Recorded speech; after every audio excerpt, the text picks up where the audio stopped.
Assalamualaikum warahmatullahi wabarakatuh. Alhamdulillahirabbil alamin wa bihi nasta'inu 'ala al-umuri wad-din. Wassalatu wassalamu ala asyrafil anbiya'i wal mursalin wa ala alihi wa sahbihi ajma'in. Allahumma bika asbahna bika amsayna wa bika nahya wa bika namutu wa ilaika nusur.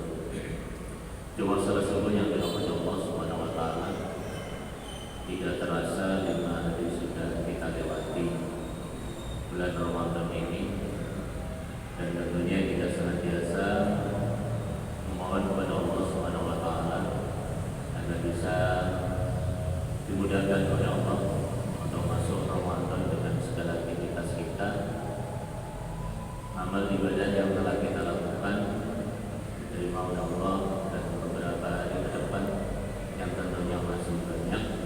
Semoga Allah mudahkan kita untuk beraktivitas dan beramal saleh. Bulan linnasi wa bayyinatin minal huda wal furqan. Jadi bulan Ramadan ini adalah bulan diturunkannya Al-Quran. Jemaah sekalian, kita mengetahui bahwa turunnya Al-Quran yang dua cara. Al-Quran diturunkan secara keseluruhan dari Lauhul Mahfuz ke Baitul Izzah atau Sama'i Dunia, itu secara sekaligus. Perbedaan itu ternyata dalam hal wakaf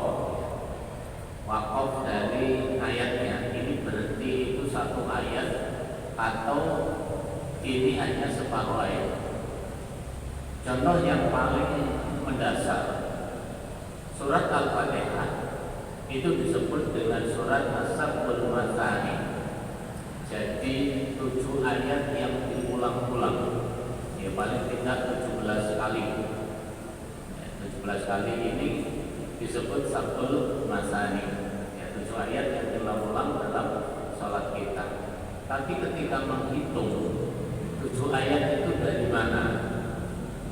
Ada yang menghitung memasukkan basmalah, itu adalah ayat pertama dari surat Al-Fatihah, seperti di dalam mushaf yang tiap hari kita baca itu. Dan itu semuanya sepakat.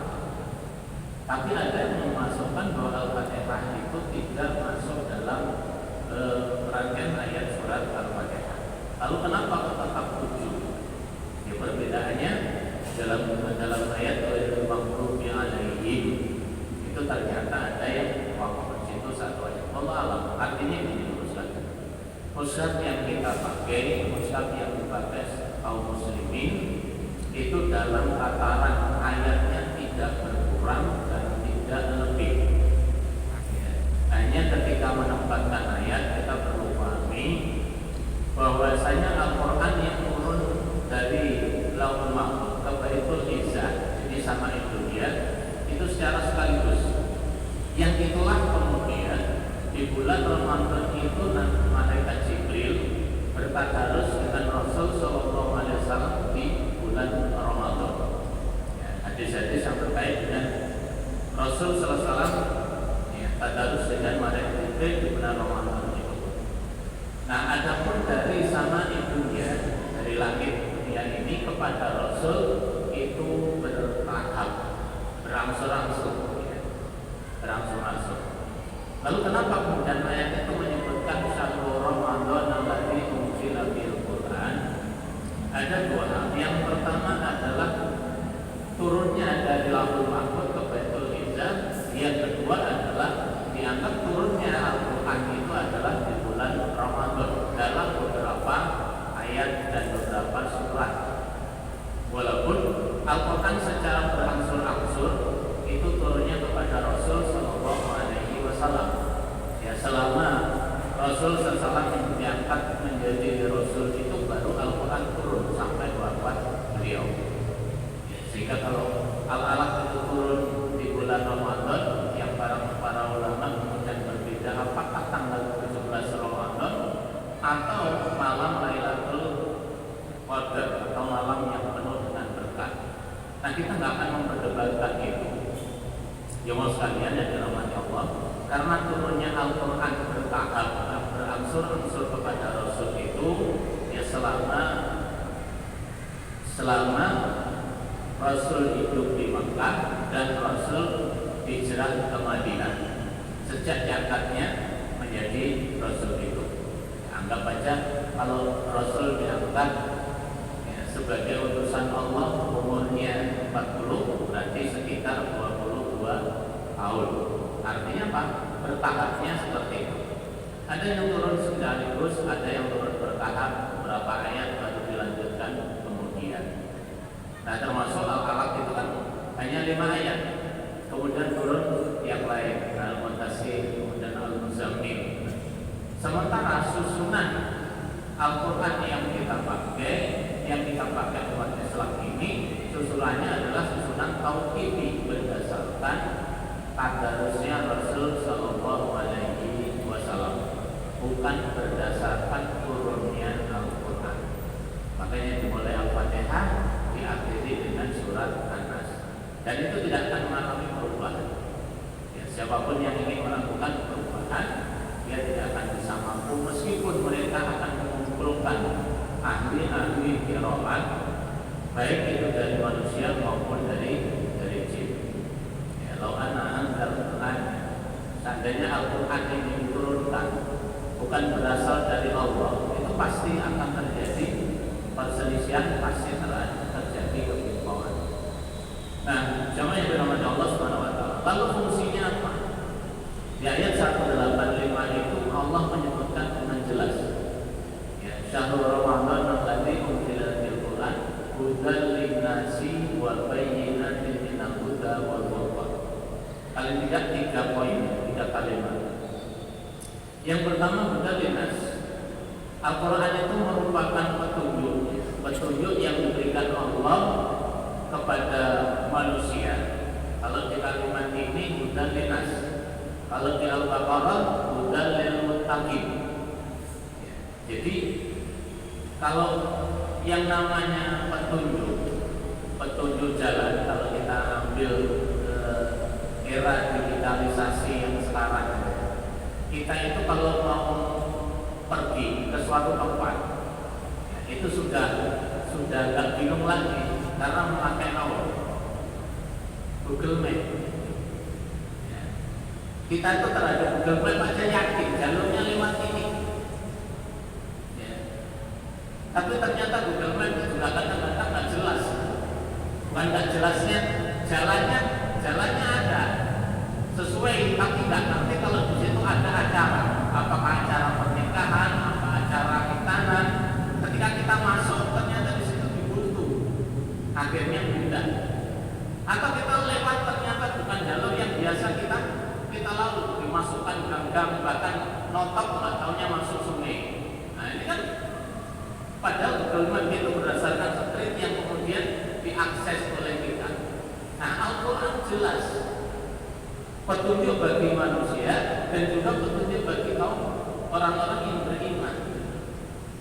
Jadi kalau itu kita analisa, ibarat kita berjalan menuju suatu tempat, maka di situ kita akan mengetahui kalau kita ingin menuju ke suatu tempat, di situ harus kita lalui rambu-rambunya. Agar apa? Agar kita sampai ke tempat itu dengan sempurna. Nah, itu petunjuknya apa? Petunjuk hidupnya adalah Al-Quran. Lalu Allah menyebutkan dalam satu sisi menyebutkan umum manusia. Ternyata Al-Quran itu bukan hanya khusus untuk umat Islam. Berapa banyak ahli ilmu pengetahuan itu kemudian bisa menggali nilai-nilai Al-Quran dan menjadikan Al-Quran itu sebagai sumber informasi, sumber ilmu yang akhirnya melahirkan ilmu yang dikembangkan oleh mereka. Tapi bedanya jemaah sekalian, meskipun dia mengambil meyakini bahwa di Al-Quran itu ada alur kebenaran, ada berita yang bisa dikembangkan, tapi ternyata mereka tidak beriman. Jadi orang lain bisa mengambil dari Al-Quran itu sebagai sumber ilmu, karena apa yang disampaikan Al-Quran itu pasti benar. Sekarang kita mengatur mengatur sholat kita aja sudah nggak pakai melihat matahari. Padahal kalau kita lihat teks hadis-hadis tentang mawaqitus sholat, ya, waktu-waktu sholat, kalau dulu kita melihat ada di depan masjid itu namanya bancek, ya. Ada tugu yang kemudian ada besi yang ditancapkan di situ, biasanya di sebelah selatan. Jadi kalau mau sholat zuhur ya dilihat itu. Kalau bayangan ini tepat, itu belum berarti. Kalau sudah lebih meskipun sedikit, dianggap itu waktu zuhur. Ketika ini bayangan sudah sama persis dengan bendanya, berarti sebentar lagi masuk asar. Memang hadisnya menyampaikan seperti itu. Tapi berikutnya sekarang enggak. Ya, Pak Hasim ini kalau mau ada, enggak melihat matahari. Lihat apa Pak Hasim? Ya melihatnya jam, itu sudah masuk. Jadi setting duniawi itu sebetulnya kalau kita uruskan dengan Al-Quran, itu sebetulnya begitu dasarnya. Nah, bedanya kita dengan orang-orang kafir yang mempelajari Al-Quran, mengambil intisari Al-Quran, itu sederhana saja. Kalau kita berangkat dari keimanan, kita mesti yakin dulu iman, ya, mengimani. Ya, ternyata apakah kita nanti mampu menggali seluruhnya atau tidak, itu urusan kedua. Jadi kita beriman dulu. Tapi kalau orang-orang kafir, dia akan menstudi ilmiah dulu, diteliti, karena dia ngaku itu benar apa itu bedanya. Kalau kita berangkat dari keimanan, keyakinan kita bahwa Al-Quran itu adalah firman Allah, bahwa Al-Quran itu pasti benar, Al-Quran itu sebagai sumber ilmu. Hudalinas, ya, kalau Al-Baqarah hudalin dan mutakin. Kemudian wabayyinat minal huda wal furqan. Al-Quran juga menjelaskan, ya, tentang petunjuk-petunjuk ini. Allah menjelaskannya. Nah, jemaah sekalian, tentunya penjelasan itu tidak terhenti di ayat, karena tidak semua penjelasan secara rinci itu termaktub di dalam Al-Quran. Kita ambil contoh sholat. Di dalam Al-Quran hanya disebutkan sering wa yuqimuna sholat atau warfa'u ma'ar rafi'in wasjudu, bersujud. Tapi real kaifiyah secara total itu tidak disebutkan di dalam Al-Quran. Baik tanya apa yang dibaca, nanti rukuknya apa yang dibaca, itu tidak disebutkan dalam Al-Quran. Nah, bagaimana ringkinya? Yaitu diambil dari hadis Nabi Sallallahu Alaihi Wasallam. Karena hadis Nabi itu adalah pelaksanaan atau aplikasi yang tertuang penjabaran dari Al-Quran. Sehingga bagaimana sholat itu secara detail, Nabi menyampaikan sallu kama ra'aitumuni usolli. Sholatlah kalian sebagaimana kalian melihat aku sholat. Jadi aplikasinya lengkap adalah penjelasan itu dari Rasul. Jadi ada kalau penjelasan yang dijelaskan di dalam Al-Quran yang kita ikuti. Ya, kalau itu ternyata disebutkan secara global, maka bentuk real pelaksanaannya kita lihat dari hadis-hadis Rasul SAW. Kemudian yang ketiga adalah wabayyinat minal huda wal furqan. Al-Quran juga disebut dengan Al-Furqan. Jadi kebenaran mutlak itu yang kita tidak boleh bantah, itu adalah kebenaran dari Allah dan Rasul. Tapi kalau manusia biasa seperti kita, itu bisa sifatnya nisbi, bisa jadi benar, bisa jadi tidak. Makanya kalau kita mengimani Al-Quran, mengimani hadis-hadis Rasul yang sahih, maka keimanan itu harus kokoh. Imannya yang benar-benar bukan 10%, 20%, bukan. Kita ambil secara total. Nah, jemaah sekalian, makanya Allah dalam ayat yang lain menyebutkan al-haqqu min rabbik fala takunanna minal mumtarin. Kebenarannya itu dari Rabb engkau. Kebenarannya itu dari Tuhan engkau. Kamu jangan ragu-ragu. Ya, singkatnya, kalau itu informasi berasal dari Al-Quran dan juga berasal dari hadis-hadis yang sahih, kita harus sami'na wa ata'na. Gak boleh bantah dulu. Kadang-kadang akal kita ini nggak terima. Masa konsepnya kayak gini. Konsep hukum aja misalkan, kenapa di Islam ada hukum qisas? Kalau orang membunuh, ya hukum yang sepadan adalah membunuh. Itu bukan radikal, bukan tidak berperi kemanusiaan, tapi itu justru adalah keadilan. Harta waris, kenapa laki-laki dapat 2 kali bagian dari perempuan? Udah itu teks jelas. Jadi kayaknya nggak adil, kan sama-sama anak. Kenapa laki-laki dapat 2, perempuan dapat 1? Atau kenapa wanita itu ada iddah, ya, laki-laki tidak ada? Ya, kita terima aja dulu. Kita terima, itulah konsep yang diberikan oleh Allah. Di balik itu pasti ada hikmah tujuan dari hukum itu. Nah, ini yang kadang-kadang jamaah sekalian nggak nyambung gitu. Maka sekali lagi, karena ini dilakukan di bulan Ramadan atau Al-Quran itu turun di bulan Ramadan, dikaitkan dengan peristiwa-peristiwa yang terjadi di bulan Ramadan itu. Makanya jemaah sekalian, kalau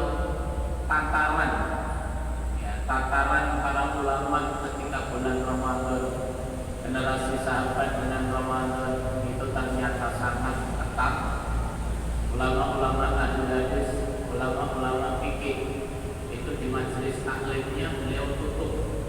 Ya, saya ingat nasihat saya waktu di beliau itu, kenapa bulan Sya'ban itu pesantren tanggal 20 biasanya pesantren itu sudah libur. Ya, sudah libur. Ya. Itu menurut beliau maksudnya agar kita yang ustadz yang biasanya 11 bulan itu sibuk ngurusin santrinya, ya, ngurusin ngajarnya, itu mulai 20 Sya'ban sampai Ramadan biar fokus di Ramadannya. Begitu pula santrinya maunya seperti itu kan. Ya. Makanya kalau dulu ada pernah Ramadan sekolah libur, bagus sih, tapi nggak bagusnya liburnya itu ngapain?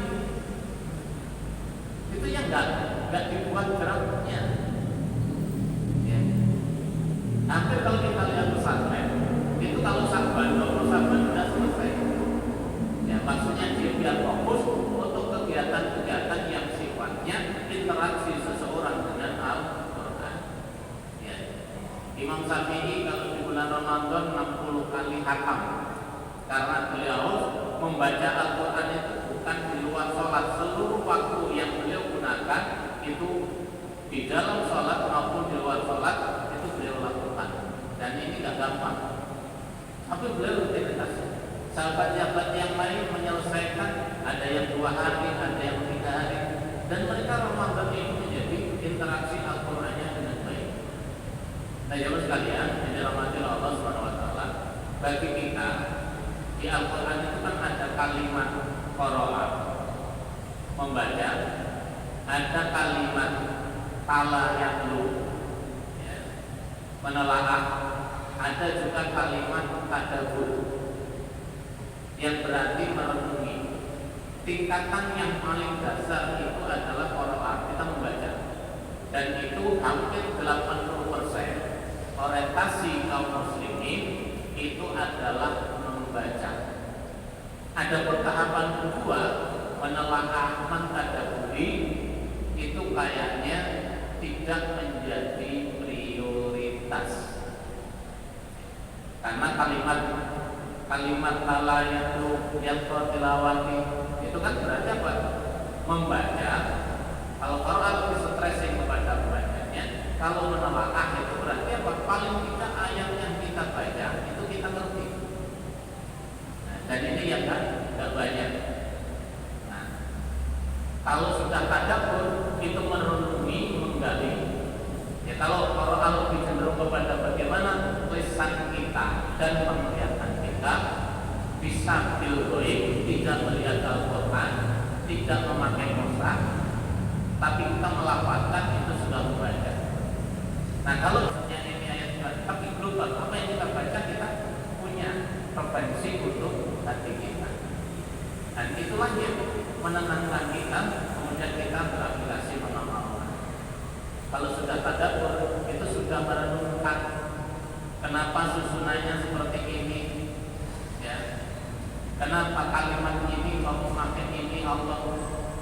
Ada Ghafurur Rahim, ada Ghafurur Syakur, ada Latiful Khabir.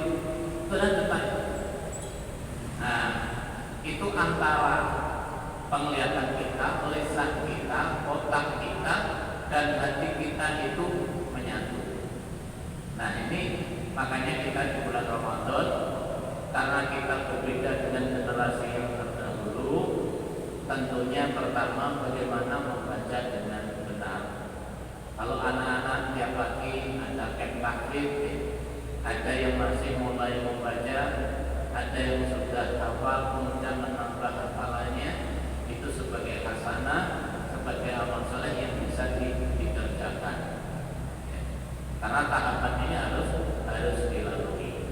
Nah, ini dua sekalian, kalau sudah pada tataran kita sampai mentadabburi yang menelaah, maka kita akan tahu yang namanya furqan, ya, pembeda antara kebenaran dan kebatilan. Apa yang berasal dari Allah dan Rasul itu pasti benar, pasti baik, walaupun kadang-kadang akal kita, akal diri kita itu tidak mencocoki.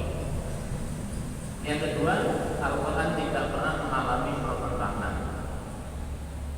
Yang ketiga, tidak ada perubahan sedikit pun di dalam Al-Quran itu. Ya, Allah menyatakan, Inna nahnu nazzalna dzikra wa inna lahu lahafidun.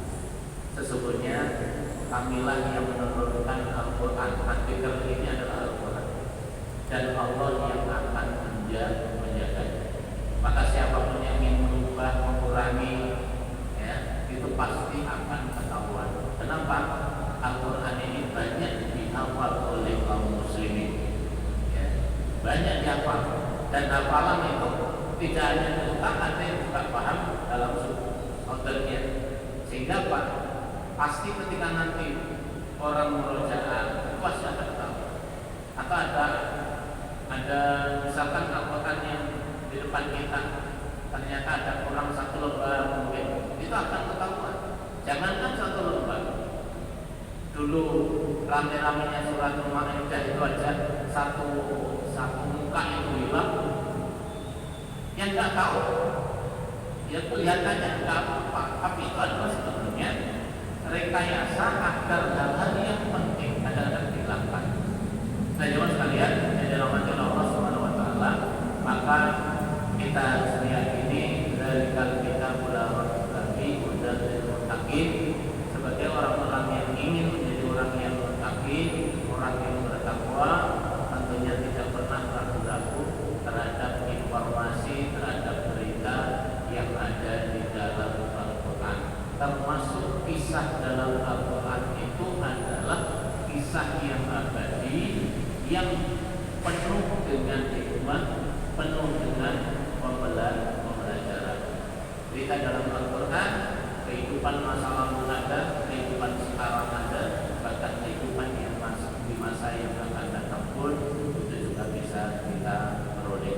Jadi jemaah sekalian, dirahmati Allah Subhanahu wa taala, semoga bulan Ramadan mengingatkan kita dan sekaligus memberikan semangat kepada kita, birah kepada kita untuk senantiasa membaca Al-Quran dan mempelajarinya.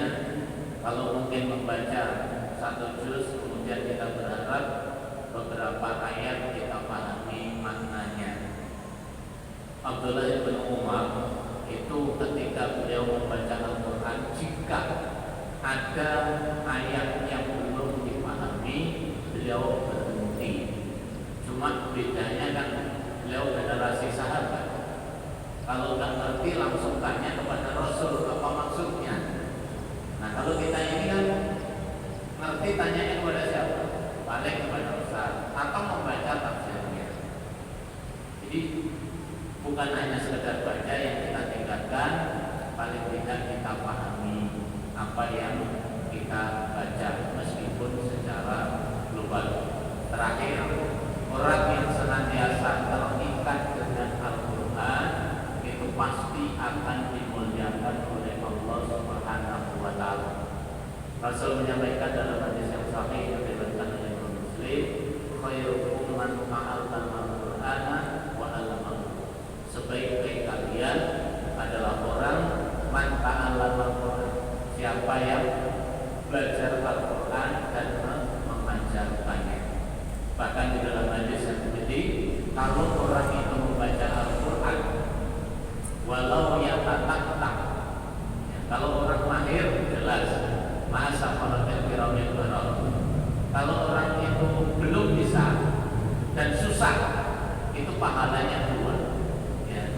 Kalau bacanya yatatak, gelagopan, gelagopan bahasa Indonesia ini terbaca-baca atau kita sulit, itu lalu ajroni, bagi dia adalah 2 pahala. Pahala ketika melafalkan dan pahala semangatnya. Karena satu huruf dari Al-Quran itu adalah satu kebaikan. Dan satu kebaikan tentunya di bulan Ramadan akan dilipat gandakan oleh Allah dengan jumlah yang tidak diketahui.